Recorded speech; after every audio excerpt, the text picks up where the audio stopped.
tis, tis, canta la tiza de la señorita Elena. Los niños alzan la mano y alejan todas las penas. Esto es parte de esta memoria y de reivindicar y de exigir y de todo eso.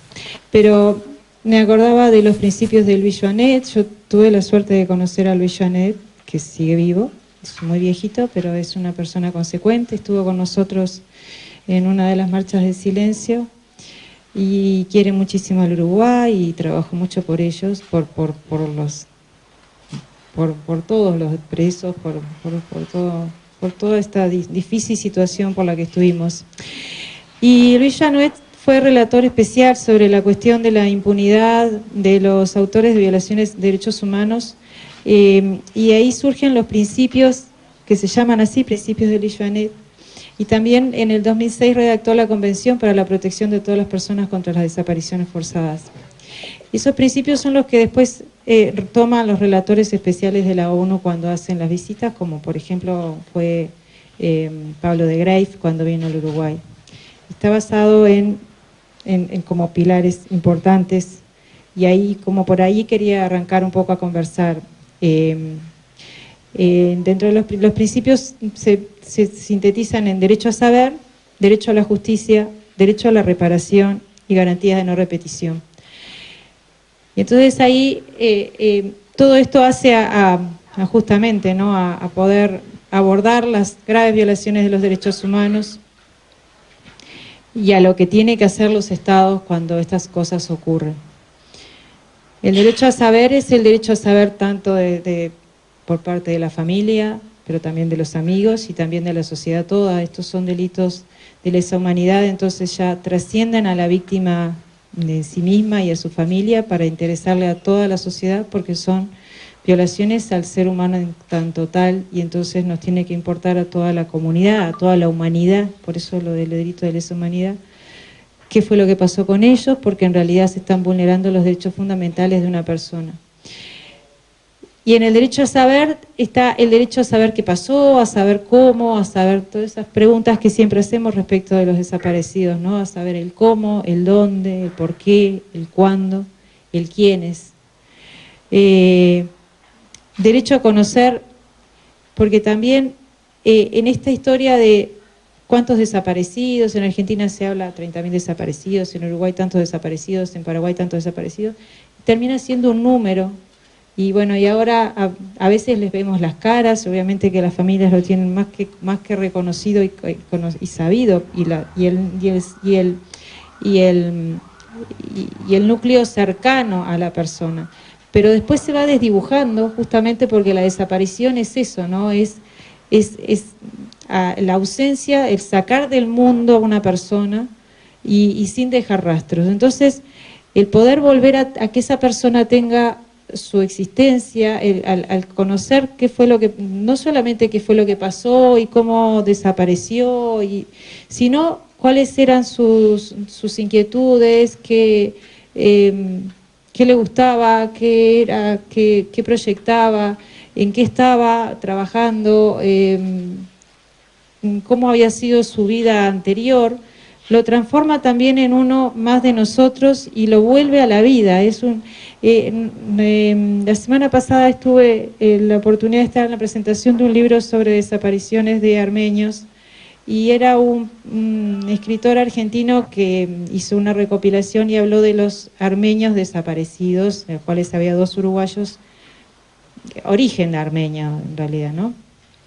Que estos 2 uruguayos también han sido desaparecidos en Argentina, y se tomó el trabajo de reconstruir toda su historia, desde quiénes eran sus padres, también el enganche de lo que había sido el genocidio armenio, cómo vienen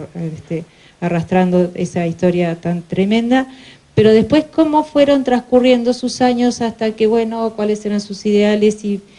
hasta, en algunos casos, qué ropa tenía en el momento que lo detuvieron. Entonces es uno como que lo ve y pasa a ser una persona más de nosotros, y no es un nombre solamente.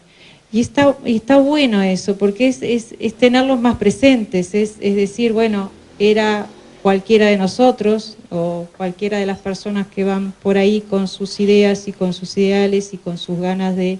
hacer proyectos y de vivir y de pelear por lo que entienden. Entonces, el derecho a saber también se integra con el acceso a archivos, a conocer qué fue lo que pasó, a conocer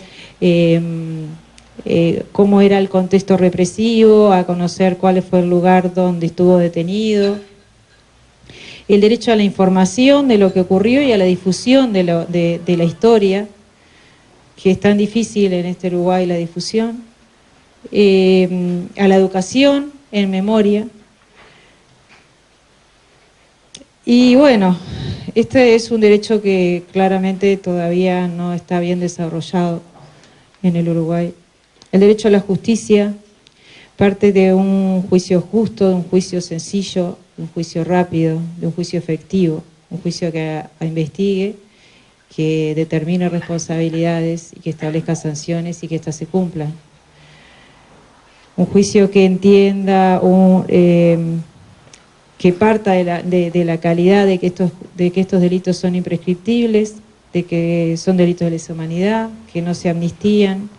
que son extraditables, o sea que nadie pueda ampararse en otro país para que no lo juzguen y no lo responsabilicen. Una justicia que aplique el derecho internacional al cual se comprometió el Uruguay a ratificar las convenciones sobre la imprescriptibilidad, la convención de la protección contra las desapariciones, la convención contra la tortura, la convención americana, en fin, Uruguay ha ratificado un montón de convenciones y tratados internacionales y después no los cumple. O los cumple a medias o tiene una interpretación inadecuada. Una justicia que tenga operadores jurídicos formados, con especialización en esto, en donde el acceso a la justicia sea posible y no tengan que estar las víctimas buscando las pruebas, procurando el acceso a los juzgados, pagando abogados, preocupándose por cómo va el juicio y cuáles son los obstáculos. Una justicia que no sea en donde una Suprema Corte entienda que los delitos prescribieron y que son delitos comunes. O sea, nada, en realidad creo que si lo estoy contando es porque no está siendo así la justicia en Uruguay respecto de estos delitos. Y donde además el Estado colabore en aportar la información que se reclama y no se demore y no diga que no la encuentra y que se quede sentado, ¿no? El derecho a la reparación es el derecho a, obviamente, que a la reparación económica, a la indemnización, también a la restitución de lo robado y de lo incautado cuando se fueron detenidas tantas personas. Acá uno puede hacer recuerdo de tantos inmuebles, más allá de las cosas que estaban adentro de las casas cuando se llevaban a las personas, sino también recordamos no hace tanto la gestión que estaba haciendo el Observatorio Lucio Ibarburu por el apartamento que habitaba Elena Quinteros, y tantos delitos económicos que han quedado sin investigar, y que vinculan también a todo lo que se llevan. Este derecho a la reparación también es el derecho a la readaptación, el derecho del reconocimiento de la víctima como víctima y el de brindarle la atención médica y psicológica necesaria, no solamente a la víctima, ahora acá estoy hablando obviamente de las personas que estuvieron presas, pero sino también a todo su entorno, a las familias, a los hijos, a los nietos, a las parejas. Y ahí entramos en el tema de las leyes reparatorias y las exclusiones de las leyes reparatorias, que es un tema bastante arduo y que los que están en esto lo conocen y lo sufren, en donde el Uruguay de nuevo tiene un debe porque excluye muchísimas situaciones, porque repara pero poquito, porque entiende que la reparación es más económica que otra cosa, o sea, se para más en eso. Pero también hay una reparación simbólica, en la medida que se reconoce a la víctima como víctima, que el Estado se planta en reconocer que la víctima deja de ser un extraño dentro del grupo social para ser reconocido en su calidad, y no es que sea más o menos, sino que tiene esa circunstancia de la cual no va a poder salir, En realidad las víctimas de todos los delitos, cualquiera sea, son calidades irreversibles. Digo, uno ya después que es víctima ya lo es, no es que deja de serlo. Remará con eso, lo mejorará, podrá olvidarse, pero es una cosa por la que transitó. Y en estos casos, que son delitos de lesa humanidad con afectación tan profunda y tan grave acá a las personas, el Estado tiene que poner especial foco y no lo está haciendo. Y los sitios de memoria, por ejemplo, son una forma también de reparación, claramente, es contar, es poder tomar el relato de las víctimas y poder contarlo sin tener que estar sometiendo a la víctima y una otra vez a volver a recordar y volver a decir, sino que ya el Estado a partir de un sitio está contando y está diciendo y está difundiendo. Pero bueno, hay solo un sitio de memoria en el Uruguay, contra más de 700 en Argentina, contra alrededor de 40 en Chile, bueno, no puedo comparar con Paraguay, porque Paraguay está peor que nosotros, pero bueno, igual, Uruguay es como que supuestamente debería estar bastante mejor. Y las garantías de no repetición, bueno, a ver, garantías de no repetición es fortalecer los organismos del Estado para que no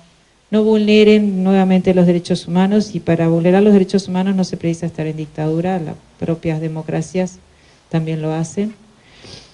Es fortalecerse como sociedad, conociendo sus derechos, sabiendo cómo defenderse, sabiendo cuáles son los mecanismos de reclamo de los derechos cuando son vulnerados. Es asegurar la participación de las personas, es tener educación en derechos humanos, y es en definitiva, digamos, como que no hay antídoto contra las vulneraciones, pero en la medida de que seamos fuertes como democracia y que tengamos órganos que funcionen y en serio, es más difícil, digo, cuando sabemos hasta dónde puede ir el Estado y qué parte son nuestros derechos y qué parte el Estado tiene que parar y en qué parte le podemos exigir al Estado que tiene que protegernos. Hay como una manera de frenar los posibles abusos del poder, de los cuales no están exentos ningún sistema político, y obviamente que las dictaduras son eso, son vulneraciones masivas, pero después las vulneraciones de derechos humanos se pueden dar en cualquier estado y en cualquier situación, y a veces imperceptiblemente, cuando empezamos a aceptar y a ceder terreno porque en aras de una seguridad individual aceptamos que haya más controles, que integren el control y la vigilancia de los militares, y que aumentemos las penas y que esto y que lo otro, entonces empezamos imperceptiblemente a limitarnos nuestros propios derechos, porque en realidad los estamos limitando a otros,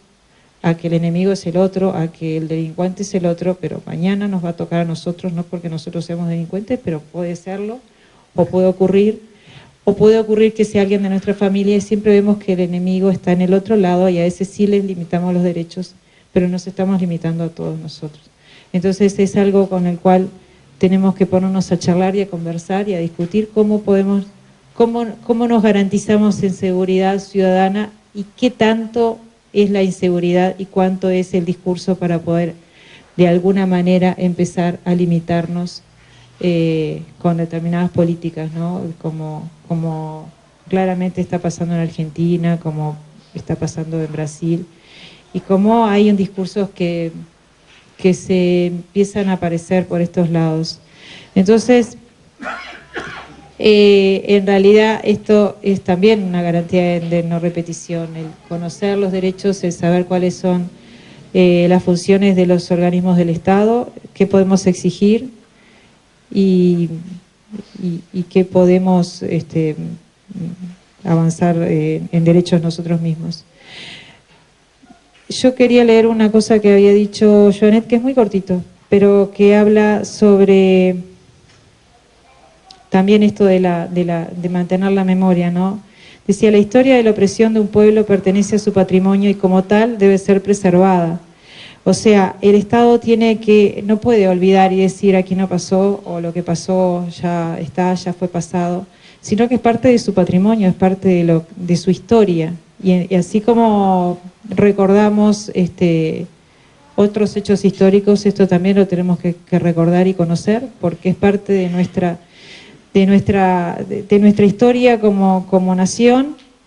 y más que conocerlo para poder saber cómo los derechos no son esas cuestiones inconquistables y estáticas, y de las cuales no se pierden, sino que se pueden perder, lo vivimos, pueden volverse a perder. Por lo tanto, la defensa de los derechos es un día a día, el conocerlos es importante, pero defenderlos también. Y nada, ahora le paso a Elena y después seguimos conversando, si les parece.